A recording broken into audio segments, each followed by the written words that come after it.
12 October দুবাইতে রবিবার চীনা কোম্পানি জিপেং এয়ারহোত দ্বারা তৈরি একটি উড়ন্ত গাড়ি সংযুক্ত আরব আমিরাতে দুবাইয়ের আকাশে উঠছে, যা চীনের কম উচ্চতার বিমান প্রযুক্তির বিশ্বব্যাপী প্রসারের একটি গুরুত্বপূর্ণ পদক্ষেপ।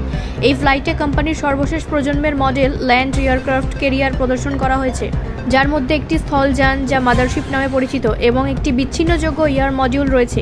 বিমানটি স্বয়ংক্রিয় এবং ম্যানুয়াল উভয় ধরনের ফ্লাইট অপারেশন অফার করে। স্বয়ংক্রিয় মোডে পাইলটরা একবার স্পর্শ রুট পরিকল্পনা করতে, উড্ডয়ন করতে এবং অবতরণ করতে পারে, যখন ম্যানুয়াল মোডে একটি একক স্টিক নিয়ন্ত্রণ ব্যবস্থা 6টি অপারেশনকে একটি জয়স্টিক একত্রিত করে, যা এক হাতে নিয়ন্ত্রণের অনুমতি দেয়।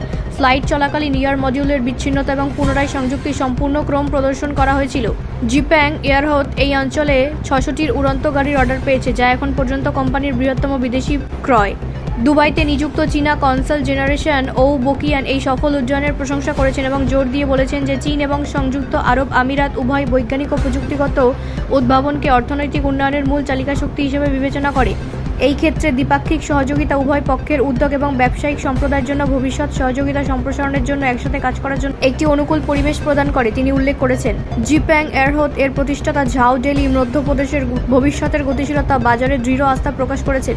দুবাইয়ের উন্মুক্ত শক্তিশালী বাজার চাহিদা এবং সহায়ক সরকারি নীতিগুলিকে প্রদর্শনের জন্য শহর নির্বাচনের মূল কারণ হিসেবে তুলে ধরেছেন।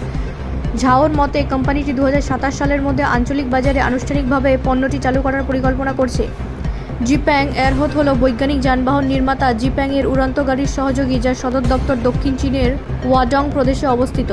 ব্যুরো রিপোর্ট, রাষ্ট্রীয় প্রসার বাংলা।